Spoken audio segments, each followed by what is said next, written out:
Hi, my name is Johan.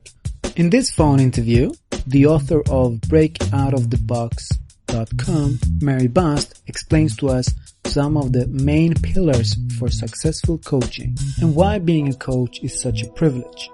Why are you so fascinated with coaching? Because if I understand you correctly, you've been doing coaching for 25 years, and that's right at the root almost when it started, isn't it?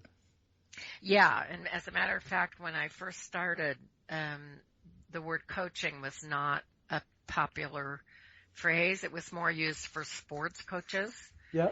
And then about 3 or 4 years into my coaching practice, the first school was started, Coach U. And I was telling one of my clients, I was rather annoyed because I didn't want somebody coming in and getting good advertisement at my expense. And he said, "Oh no, this will be an advantage for you because you haven't had a word before to describe what you do. And now the term will become popular, and because you have some years of experience, it will be to your advantage." And that's exactly what happened. My first 10 years, I did strictly executive coaching in businesses. So I'm going to answer your question about why I'm so drawn to coaching by saying, for me personally, I much prefer the deeper relationship, the deeper looking into oneself that personal clients are interested in. So right. This is what's called life coaching. Huh? Yeah. And so the last 15 years, that's what I've been doing. And I love it. It's just a wonderful way to, connect with people all over the world. You know, we all are lonely to some degree. Outside of our family, we're all looking for some place in the world. Yeah. And I feel very close to my clients, and I feel part of a movement in the world to try to make changes. Very few people anymore just want to get a promotion or, I don't know, get along with a friend or something. Most people now are looking for a larger meaning to their lives. And that connects me to that kind of vision for people. Well, I have one of my clients who's a coach, has recently been looking at the difference between, as children grow up, you have to differentiate yourself in some way. You have to be a unique individual, but you also have to integrate and be part of the family, part of the community, part of the organization, part of the world. And the most mature people are the ones who can balance that we have some sense of having a unique voice in the world and making a difference in our lives, and at the same time, we belong to some larger purpose. That's great. And so in essence, if you would put like in 1-2 sentences, what's the main fascination that you have to coaching? What would that be?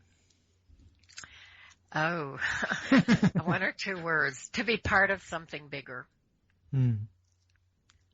It's a real privilege to be behind the scenes with people who are going out into the world and making a difference. I have clients who are creating new forms of assessment to improve leadership in a global economy. I have a couple of clients who are working to make opportunities available for women. Right. Yeah, so there are a lot of life purposes that people carry with them when they come to me for coaching, and I get to be part of that. I remember you said something about connectedness and the aspect of honor. What does that mean to you in terms of you living as a life coach or helping everyday people online, coaching over a phone? By what I mean by honor? Yeah.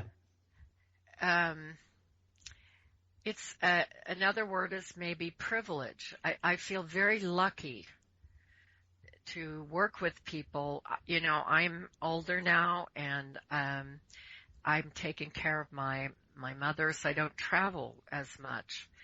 And to be able to be part of something, these people do worldwide travel, is just, it's exciting for me. It allows me to make a contribution given my own life circumstances. And I know a lot of life coaches who say the same.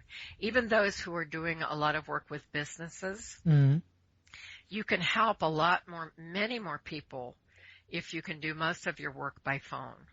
Wow. So she will often go and meet all the key players and then has her key client come to her office for a very intensive 2-day delving into their situation, and then follows up by phone for the most part.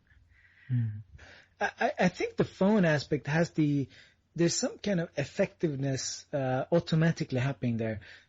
Because we're meeting over phone, we have to have an agenda, and we have a limited time space or something. Yeah, it also has an emotional advantage in that it feels extremely private. You know, when and especially for men, I will say, it used to be that people would go to therapists. And in the beginning, not very many men were drawn to life coaching, but now I've discovered that men who might be shy of going into someone's office to talk about their problems are very much at ease over the phone. There's an element of emotional safety for doing work by the phone. Right. That's great. And apparently it's not less effective than a meeting in person, eh? No, in some cases I think it's more effective. Can you explain that, please? When you're in the room with somebody, your own unconscious biases are going to come into play.